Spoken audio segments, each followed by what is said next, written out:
రోజుల క్రితం సుబ్బారావు అనే న్యాయవాది ఒక ఆయన కంప్లైంట్ ఇవ్వడం జరిగింది మంగ్లీ ప్లస్ వాళ్ళ తదితరుల మీద. పొల్యూషన్ లో ఏమనంటే మైక్రో ఫైనాన్స్ సంస్థల పెట్టుబడిలో భాగంగా కొంతమంది మోసపోయారు, దానికి వీళ్ళే బాధ్యులు అని చెప్పేసి ఎక్కడో ఫిర్యాదు చేశారని చెప్పేసి ఆ ఫిర్యాదును వాపసు తీసుకోకపోతే మిమ్మల్ని ఇది చేస్తాం అంత చూస్తామని చెప్పేసి బెదిరించారని చెప్పేసి కంప్లైంట్ ఇచ్చారు. అది మా పొల్యూషన్ పరిధిలో జరిగింది కాబట్టి మేము కోర్టు పర్మిషన్ తీసుకొని మేము ఎఫ్ఐఆర్ చేయడం జరిగింది. తర్వాత నిన్న ఆదివారం రోజు నాడు కూడా ఈ మంగ్లీ కంప్లైంట్ ఇవ్వడం జరిగిందమ్మా. లేదు సుబ్బారావు గారు మమ్మల్ని బెదిరించారు, ఇట్లా చేశారని చెప్పేసి ఆ కంప్లైంట్ కూడా మేము లీగల్ ఒపీనియన్ కోసం పెట్టాం. ఆదివారం నిన్న ఇచ్చారు 12th రోజు. అవును, సుబ్బారావు గారు ఇచ్చిన తర్వాత మంగ్లీ తెలియదండి, అది మాకు తెలియదు.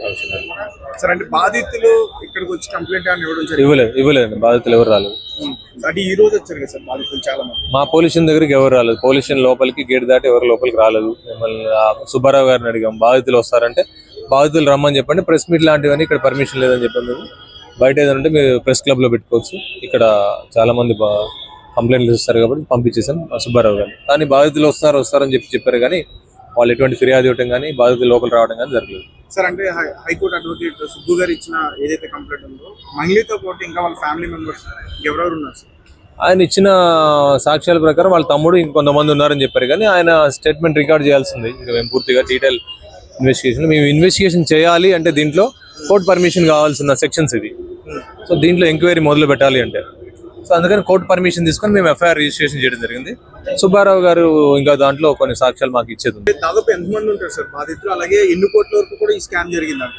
ఆ కోట్ల స్కామ్ జరిగిందంతా కూడా మా పరిధిలోకి రాని విషయం. ఇక్కడ మా దగ్గర పోలీస్ స్టేషన్ పరిధిలో ఆయన బెదిరించారు, తిట్టారు అనే విషయాన్ని మాత్రం మేము కేసు రిజిస్టర్ చేసాం.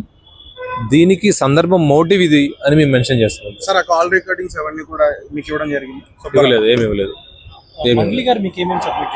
మాకు ఆవిడ కూడా కంప్లైంట్ ఇచ్చారు, ఇట్లా మన బెదిరించారు, వీడియో డిలీట్ చేయాలంటే డబ్బులు కావాలని చెప్పేసి బెదిరించారు అని చెప్పి కంప్లైంట్ ఇచ్చారు. తమ్ముడి పాత్ర ఎంతవరకు ఉందంటారు? ఇంకా తెలియదండి. సుబ్బారావు గారు స్టేట్మెంట్ రికార్డ్ చేసిన తర్వాత ఆయన ఇచ్చే ఆధారాలను బట్టి మేము ప్రొసీడ్ కావడం జరుగుతుంది.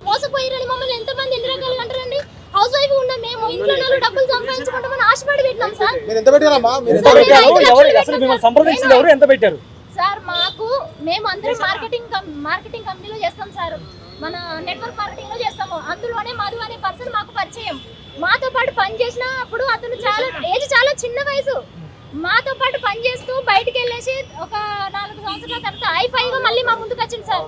ఐఫైగా మా ముందుకు వచ్చి డబ్బులు ఇట్లా ఇన్వెస్ట్మెంట్ చేస్తే చాలా లాభాలు వస్తాయంటే కూడా నేనైతే నమ్మలేదు సార్. అందరి సంగతి పక్కన పెడితే నేనైతే నమ్మలేదు. మళ్ళీ మా కో టీం వాళ్ళకి ఒకసారి ఇదే బిజినెస్ ప్లాన్ మీద నడుస్తా ఉంటే ఫోన్ చేసి ఎక్కడ ఉన్నారు అంటే మంగ్లీ వాళ్ళ గృహ ప్రవేశంలో ఉన్నాం మేడం, ఒక్కరం కాదు 4 వాళ్ళం అందరం వచ్చినామంటే దీనికి మంగ్లీ మేడం కి ఏం సంబంధం అంటే మంగ్లీ వాళ్ళ సిస్టర్ నే కదా అతను పెళ్లి చేసుకునేది. ఇప్పుడు గృహ ప్రవేశానికి వచ్చినాము, తర్వాత త్వరలో ఎంగేజ్మెంట్ ఉంది, వీళ్ళందరూ కలిసి కొన్ని బిజినెస్లు చేస్తున్నారని మాకు చెప్పింది సార్. ఇప్పుడు అందరూ వచ్చి డబ్బులు ఎలా ఇస్తామని ఎంత పెడితే ఎంత లాభాలు వస్తాయని చెప్పేసి ఎలా చెప్పారు? ఏం ఇందులో 5 లక్షల రూపాయలు ఇన్వెస్ట్మెంట్ చేస్తే ఫస్ట్ మాకు 5% ఇస్తా అన్నారు సార్. తర్వాత 5% సార్ ల్యాండ్ ఇచ్చి మాకు రిటర్న్స్ ఇస్తామన్నారు సార్. అందుకు మేము ఆశపడ్డాము. ల్యాండ్ ఇచ్చి రిటర్న్స్ ఇస్తామని ఆశపడి మేము పెట్టాం, మాతో పాటు ఇంకా చాలా మంది పెట్టింది సార్. ఇప్పుడు వచ్చేసి గత కొన్ని రోజులుగా మధు అనే పర్సన్ మాకు కాంటాక్ట్ లో లేడు. అతనికి ఎన్ని మెసేజ్లు పెట్టినా చూడండి, మధు అనే పర్సన్ కి ఎన్ని మెసేజ్లు పెట్టినా చూడండి, ఒక్క మెసేజ్ కి రిప్లై లేదు అతని దగ్గర నుంచి. తీసుకున్న దానికి ఏమన్నా రిటర్న్స్ ఏమన్నా ఇచ్చారా? ఇన్వెస్ట్మెంట్ తీసుకున్న తర్వాత 2 నెలలు ఇచ్చారు సార్. తర్వాత అతనికి ఏదో కేసు అయిందని పోలీస్ స్టేషన్ కి వెళ్ళినా, ఎప్పుడైతే పోలీస్ స్టేషన్ కి వెళ్ళిపోయాడో అప్పటి నుంచి రిటర్న్స్ అన్ని ఆఫ్ అయిపోయినాయి. తర్వాత ఎందుకు వస్తలేవు అంటే మధు వచ్చినాక ఇస్తాడు, వచ్చిన తర్వాత మేము కేసు పెట్టే వాళ్ళం కావచ్చు. కాకపోతే అతని మీద మాకు నమ్మకం ఉండే. మధు ద్వారా పెట్టాం సార్. మధు ద్వారా ఎందుకు పెట్టామంటే ఆ చిన్న పిల్లలకి అంత నమ్మకం ఎందుకు పెట్టాం సార్? అంత ఫేమస్ మంగ్లీ అందులో ఉంది అని అంటే మాకు నడుస్తుంది కదా.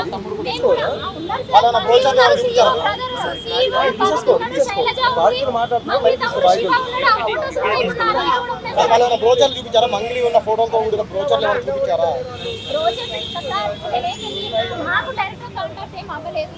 మేము నెట్వర్క్ ద్వారా ఎట్లనో ఇది కూడా ప్లాన్ అట్లనే తీసుకొచ్చిర్రు. మంగ్లీ వాళ్ళ తమ్ముడు శివ ఇప్పుడు మిమ్మల్ని సంప్రదించిందా? కోర్ వాళ్ళని సంప్రదిస్తారు సార్. మీరు అడిగే క్వశ్చన్ ఎలా కుమార్ వాళ్ళని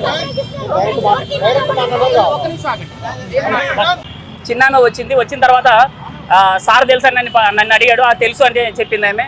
నేను ఇలాగా వాళ్ళ భాషలు కొంచెం మాట్లాడుకున్న తర్వాత నేను చెప్పా, అమ్మ మా మధుని బాగా చూసుకోండి, బిజినెస్లో ఎక్కడంటే ఎక్కడ తిరుగుతుంటాడు, రాత్రి పగలు తిరుగుతుంటాడు అంటే నేను బాగా చూసుకుంటాను సార్, నేను బాగా ఉన్నందుకే నేను చెప్తున్నందుకే అట్లా ఉన్నాడంటే ఆమె స్వయంగా మాకు చెప్పింది. వాళ్ళ మంగ్లీ గారు వాళ్ళ చిన్న చెల్లెలైనా ఆమె మాకు చెప్పేసింది. తర్వాత మంగ్లీ గారు వాళ్ళ ప్లాట్ వాసవి ట్రెండ్స్ అని ఉంది. వాసవి ట్రెండ్స్లో 15వ ఫ్లోర్లో మేము దాదాపు 6-7 సార్లు మేము అందరం వెళ్ళాం. అక్కడ వాళ్ళకి విజిట్ చేసే వాళ్ళ బ్యాక్గ్రౌండ్ కానీ ఒక రూమ్ అంతా వాళ్ళకి సపరేట్గా ఉంది. అక్కడికి వెళ్ళిన తర్వాత చూసాం వాళ్ళని. వీళ్ళు మంగ్లీ గారు ఎప్పుడైతే చెప్పారో ఆ భూమిది కానీ లేకుంటే ఇంకొకటి కానీ వాళ్ళ మధు ఎప్పుడైతే చెప్పాడో అప్పుడు ఇన్వెస్ట్మెంట్లు ఎక్కువ రావడం జరిగింది. ఇది జరిగింది. ఈ కేసులో డైరెక్ట్గా ఎప్పుడైనా మంత్రి గారు ఇన్వాల్వ్ అయ్యారా?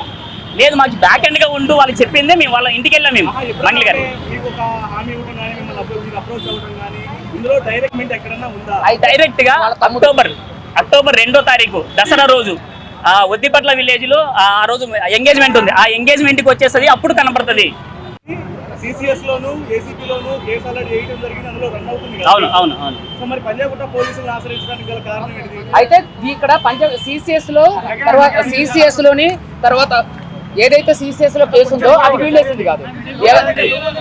ఎవరైతే ఇప్పుడు సిసిఎస్ కేసు వీళ్ళేసింది కాదు. ఏదో అకౌంట్ లోకి కోట్ల రూపాయలు వచ్చినప్పుడు సిబిఐ సిఐడి వాళ్ళు దాన్ని ఫ్రీజ్ చేసి కేసు వేశారు. కేసు వేస్తే ఈ రమావత్ మధు అండ్ టీం ఎవరైతే ఉన్నారో వీళ్ళందరూ కూడా హైకోర్టు నుంచి బెయిల్ తెచ్చుకున్నారు. బెయిల్ తెచ్చుకొని అక్కడ నుంచి వచ్చారు. అక్కడ నుంచి వీళ్ళు ఎవరికి కూడా టచ్ లో లేకుండా అయ్యారు. అయితే సిసిఎస్ లో కేసు వేసింది వీళ్ళు కాదు. వాళ్ళ అకౌంట్ లో కోట్ల రూపాయలు వచ్చినప్పుడు ఆ కోట్ల రూపాయలు ఎక్కడి నుంచి వచ్చినాయి అని చెప్పి వాళ్ళు ఇన్వెస్టిగేషన్ చేసి ఆ కోట్ల రూపాయలన్నీ కూడా ఫ్రీజ్ చేసి వాళ్ళ మీద కేసు ఫైల్ చేసి కోర్టుకు పంపించారు. మంగ్లీ గారు చాలా స్పష్టంగా ఈ విషయంలో తెలియజేస్తూ ఉన్నారు. ఇందులో తనకు ఈ కేసుకు సంబంధించి ఇన్వాల్వ్మెంట్ లేదు. సుబ్బారావు అనే అడ్వకేట్ కి బిగ్ బాస్కి వెళ్ళాలనేటువంటి సోకుంది, శ్రీముఖి అంటే క్రష్ ఉంది, తన మీద కూడా ఆర్గెంట్ గా మాట్లాడాడు. రకరకాలుగా పాపులారిటీ కోసం మాత్రమే ఇది చేస్తున్నాడు తప్ప ఇందులో ఎటువంటి వాస్తవాలు లేవనే విషయాలను ఆమె తెలియజేస్తున్నారు. దానికి ఎక్కడ దాకైనా రావడానికి తప్పకుండా నేను కూడా ఎక్కడికైనా సిద్ధమే. ఇప్పుడు మంగ్లీ గారు చేసిన ఆరోపణకి ఒక్క ఆధారం చూపించమనండి. పాప ఇప్పుడు బిగ్ బాస్ అంటే సోకు ఐఎమ్ నాట్ ఇప్పుడు నేను వచ్చిన వాడిని కాదు, నా 9 సంవత్సరాల ఎక్స్పీరియన్స్ మీరు చూస్తే మీడియాలో కూడా నేను పెద్ద పెద్ద కేసుల్లో కూడా నేను అడ్వకేట్గా ఉన్నా. సో పాపం ఇంకొక అమ్మాయి పేరు లాక్ రావడం అనేది ఎక్కడన్నా నేను ప్రస్తావించానా? ఇప్పుడు ఆవిడ ఏది చెప్తే అది నిజమైపోతుంది. ఒక్క ఆధారం చూపించమనండి. నిన్న ఏదో నాది ఒక వీడియో ఇట్లాంటివి చూపించారు, కొన్ని మీడియా వాళ్ళకి ఇచ్చారా? దాంట్లో ఏముంది ఏంటి అని ఎమ్మెల్యే తండ్రితో ఫోన్ చేయించినప్పుడు నేను లిఫ్ట్ చేయకపోతే చాలా మంది గూండాలతో రౌడీలతో కూడా ఫోన్ చేస్తే నేను మాట్లాడకపోతే అంటే రెస్పాండ్ కాపోయేసరికి మీరు చూసుకున్నట్లయితే ఆ వీడియో కూడా ప్రెస్ రిలీజ్ చేయమనండి దమ్ముంటే. అదే ఇవ్వమనండి. ఇప్పుడు ఆరోపణలు ఆవు చేస్తుందా మేము చేస్తున్నావా? ఆమె ఉంటే ఇవ్వమనండి. ఇప్పుడే మీడియా సమక్షంగా నేను ఆమెను అభ్యర్థిస్తున్నా. ఆమె ఒక్క నిమిషం అండి, నేను మీడియా ముఖంగా నేను మంగ్లీ గారిని అభ్యర్థిస్తున్నా.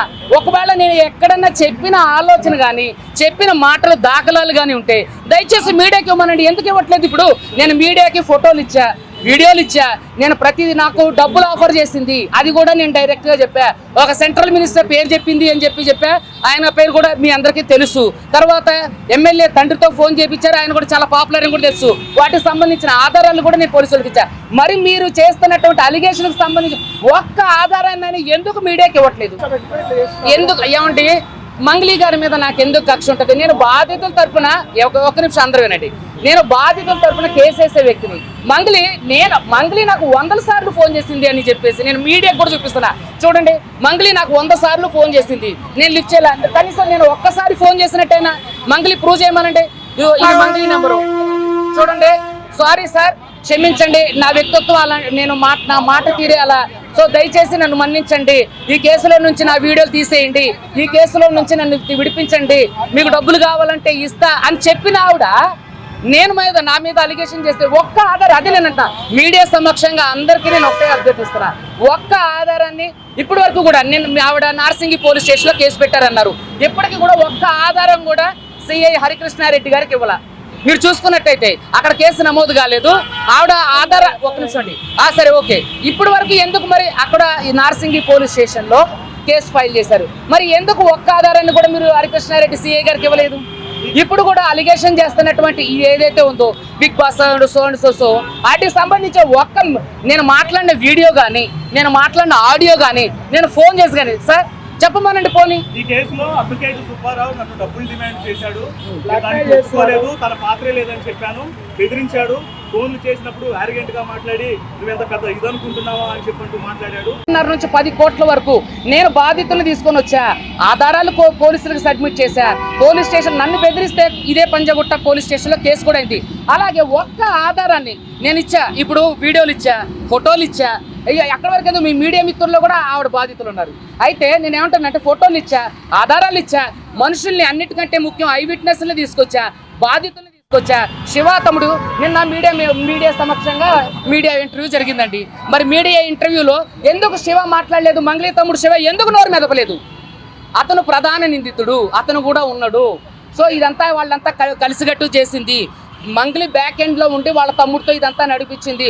వాళ్ళ తమ్ముడు నిందితులతో కలిపి ఎవరైతే బాధితులు ఉన్నారో వాళ్ళతో కలిపి తిరిగిండు, వాళ్ళతో డబ్బులు పెట్టమని చెప్పిండు. ఫోటో తీసి చూపించే వాళ్ళకే ఫోటో. ఇగో మంగళి తమ్ముడు చూడండి, ఇదంతా మంగళి తమ్ముడు శివ ఆమె చెప్పడం జరిగింది. ఇప్పుడు మీరు తీసుకొచ్చినటువంటి బాధితులు ఎవరు కూడా ఇందులో మంగళి ద్వారా అప్రోచ్ అయ్యే విషయం కూడా ఎక్కడా చెప్పట్లేదు. ఏమండి, అయితే మంగళి తమ్ముడే ప్రధానంగా వీళ్ళతో తిరిగి చేపించి కట్టించినప్పుడు మంగళి బ్యాక్ సైడ్ ఉండి నేను మంగళి బ్యాక్ సైడ్ ఉండి నడిపిస్తుందన్న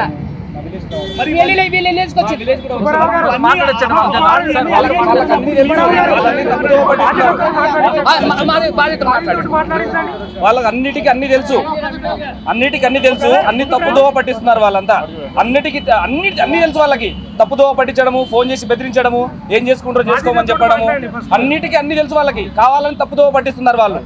మా దగ్గర అన్ని ఎవిడెన్సెస్ ఉన్నాయి, అన్ని చూపించినప్పుడు డబ్బులు ఇచ్చేస్తామంటున్నారు, దాన్ని డబ్బులు ఇస్తలేరు. నేను కూడా బాధితుడే, నేను డైరెక్ట్ మధుకే ఇచ్చాను. నేను 15 లక్షలు ఇచ్చినాను. మాకు అందరూ రిలేటివ్స్ ఉన్నారు, నేను మంగళి వాళ్ళ చెల్లెని మ్యారేజ్ చేసుకున్నామని చెప్పినారు నాకు. అతను చెప్పాడు కానీ వీళ్ళ ఇన్వాల్వ్మెంట్ లేదు. ఏ ఇన్వాల్వ్మెంట్ లేదు? మధు అనే వ్యక్తి చెప్పాడు కానీ చెప్పిండు. ఊరు చిన్న పిల్లలు అనే చెప్తారు, చిన్న పిల్లలు కూడా మంగళి వాళ్ళ చెల్లెల్ని పెళ్లి చేసుకుంటున్నాను అన్ని చెప్పినారు మాతోని. మా ఊరికి వచ్చారు, మంగళి బర్త్డేకి ఫామ్ హౌస్ కి వెళ్ళి బర్త్డే కూడా చేసి సెలబ్రేషన్ వెళ్ళారు. ఆమె ఎలా అప్రోచ్ ఎలా మోసపోయారు మీరు? ఇదే ఏదో కంపెనీలో ఇన్వెస్ట్ చేస్తున్నాము JNI అని పెట్టి వాళ్ళు అంతా ఒక చూపించినారు, ఇట్లా లాభాలు వస్తాయి, మీరు పెట్టండి సార్, మీకు మంచిగా ఉంటుంది, మీ ఫ్యూచర్ మంచిగా ఉంటుంది అని చెప్పేసి వాళ్ళంతా దీంట్లో పెద్ద వాళ్ళు ఇన్వాల్వ్మెంట్ ఉన్నారు, మీరు కూడా మంచి లాభాలు పొందు వస్తారని చెప్పేసి చెప్పినారు మాకు. అయితే మేము ఇన్వెస్ట్మెంట్ పెట్టడం జరిగింది. మాది కర్నూలు అండి, రమావత్ మధు. మేము ప్రీవియస్ ఒక కంపెనీలో వర్క్ చేసేటప్పుడు రమావత్ మధు చెప్పిండు, మాకు చాలాసార్లు చెప్పిండు. అండ్ మేము కూడా కొద్దిగా ఇన్వెస్ట్మెంట్ చేసాం అన్నట్టు బిజినెస్లో. మెయిన్ ఏంటంటే రమావత్ మధు ల్యాండ్ ఇస్తాం, ఇంట్రెస్ట్ ఇస్తామని చెప్పి బాగా పక్కా చెప్పిండు. దాని ద్వారా మా వాళ్ళు చాలామంది ఇన్వాల్వ్మెంటే పెట్టిండ్రు. దీంట్లో ఏంటంటే మంగ్లీ మేడం మాకు ఎందుకంటే ఒక ఆడబిడ్డ అనవసరంగా నిబంధనలు వేసే విషయం ఏంటంటే పక్కా రమావత్ మధు కొన్ని ఫొటోస్ చూపించిండు అండ్ కలిసిండు అన్నట్టు. వాళ్ళ తమ్ముడు కూడా కర్నూలుకి వచ్చిండు. కర్నూలుకి డోన్లో సిమెంట్ ఫ్యాక్టరీ ఉంది, మాది కూడా ఏపీనే. సో ఆ ఫ్యాక్టరీ దగ్గర కూడా ఫొటోస్ కానీ వీడియోస్ ఇవే ఉన్నాయి. ఇప్పుడు చాలా మంది మీరు అడుగుతున్నారు, ఏం అడుగుతున్నారు, ఫొటోస్ ఉన్నాయా, సిగ్నేచర్స్ ఉన్నాయా, డాక్యుమెంట్స్ ఉన్నాయా అని అడుగుతున్నారు. అంటే ఒకటి బాగా గుర్తుపెట్టుకోండి, సిగ్నేచర్స్ డాక్యుమెంట్స్ అంటే ఇప్పుడు కంపెనీ ఇప్పుడు ఎగ్జాంపుల్ మన ఇండియాలో ఉన్న ముఖేష్ అంబానీ, అనుభవ్ దీని పెద్ద వాళ్ళు ఉన్నారు, వాళ్ళంతా కంపెనీస్ ఇక్కడ అంతా ఉన్నాయి, వాళ్ళంతా వచ్చి కంపెనీలో సిగ్నేచర్లు పెట్టారండి. ఇక్కడ ఎంప్లాయీస్ ఉంటారు, స్టాఫ్ సమ్ డ్యూటీ ఉంటారు. అలా తమ్ముడు ఏం చేసిండు, పక్కా ఫొటోస్ అవి మా దగ్గర ఉన్నాయి. ఇందాక ఇగో పిల్లగాడి ఫొటోస్ కూడా ఉన్నాయి, వచ్చి ఒకటి కాదు, ఇగో మంగ్లీ వాళ్ళ ఊర్లో దిగిన ఫొటోస్. యా ఇగో గోకులంద్ అనే కంపెనీ లాంచ్ అయినప్పుడు దిగిన ఫొటోస్. ఇంతకన్నా రమావత్ మరి ఏదైతే చెప్పాడో దాన్ని మేము పర్టికులర్ గా మాకు తెలిసిన ఎవిడెన్స్ మేము కలెక్ట్ చేసి మేము ఇస్తున్నాం. అది నిజమా కాదనేది 100% నిజం ఉన్నందుకు ఇంత ఉంది కదా. మాకు రమావత్ క్లియర్ గా చెప్పినందుకే ఇది జరిగింది. దానికి తగ్గట్టు కొన్ని ఎవిడెన్స్ చూపించిండు. ఇంతకన్నా నమ్మడానికి ఏం కావాలి? కాదండి, మీరు అందరూ మధు పేరు చెప్తున్నారు కానీ మంగ్లీ ఇన్వాల్వ్మెంట్, శివ ఇన్వాల్వ్మెంట్, ఇప్పుడు శివ ఇన్వాల్వ్మెంట్, డబ్బులు తీసుకున్నట్లేదు, డబ్బులు అడిగినట్లేదు, ఏంటి ఎంత కంపెనీలో బ్యాక్ అండ్ సపోర్ట్ వాళ్ళు ఉన్నారు. మేము వాళ్ళ దగ్గర పెట్టి కొన్ని బిజినెస్ లో ఇంకా చెప్పిండు. రమావత్ మధు చెప్పిండు. ఆయన చెప్పడం కాదండి, మంగ్లీ కానీ ఆయన సోదరుడు కానీ ఏమన్నా వాళ్ళ తమ్ముడు చెప్పాడు. ఎప్పుడు మాట్లాడండి, ఏం చెప్పారు చెప్పండి ఒకసారి. కర్నూలు సిమెంట్ ఫ్యాక్టరీకి వచ్చినప్పుడు చెప్పినాడు, కొండమల్లపల్లి ఆఫీస్కి వచ్చినప్పుడు చెప్పినాడు, మీరు ఇక్కడ ఇన్వెస్ట్మెంట్ చేయండి, మంచి రిటర్న్స్ వస్తాయి, మీకు ల్యాండ్ కూడా షూరిటీ ఇస్తాం. కర్నూలుకి వచ్చాడు, 5-6 సార్లు మేము కలిసినాం, వాళ్ళ అపార్ట్మెంట్ కూడా వెళ్ళాం. ఇక్కడ అందరూ ఉన్న వాళ్ళంతా వెళ్ళారు. ఇంకేం ప్రూఫ్ కావాలండి? చిన్న పిల్లలు అడిగి చెప్తారు. 100% ఉంది. మొత్తం దీనిలో 6 మంది వ్యక్తులు ఉన్నారు. ఆ 6 మంది కూడా ఎటు మంగ్లీ. అంటే ఏంటి, ఇప్పుడు మంగ్లీ వెనకాల ఉంటుందనే ఉద్దేశంతో ఎక్కువ రిటర్న్స్ వస్తాయని అంటున్నారు. అట్లా నమ్మించారా? అంటే సెలబ్రిటీ వాళ్ళు ఉన్నారు, మంచి బిజినెస్ బాగా చూసుకుంటారు, రిటర్న్స్ ఇస్తారని చెప్పి అందరూ పెట్టేస్తారు. మీరెంత వరకు ఇన్వెస్ట్మెంట్ చేశారు? వాళ్ళ ఇంటికి వస్తారండి. మేము మొత్తం అక్కడ ఉన్న వాళ్ళు 2.5 కోటి ఖర్చు చేస్తాం. 2.5 కోటి. ఓకే.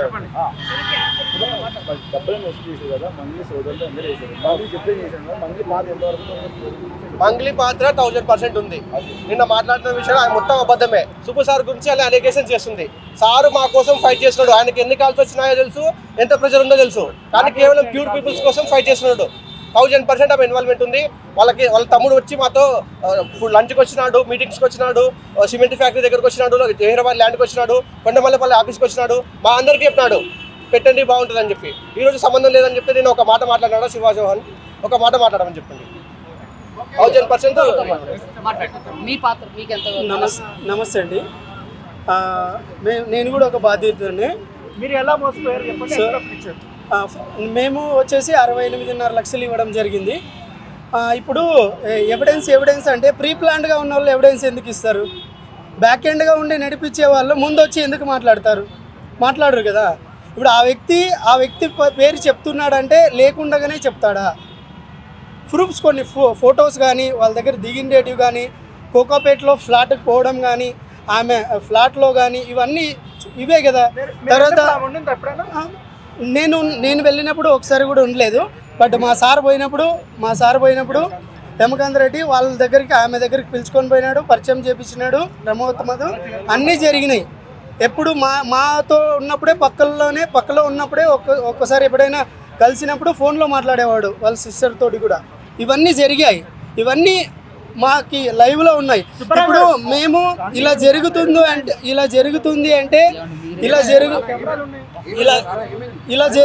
అంటే ప్రీ ప్లాన్డ్గా ఉండేవాళ్ళం.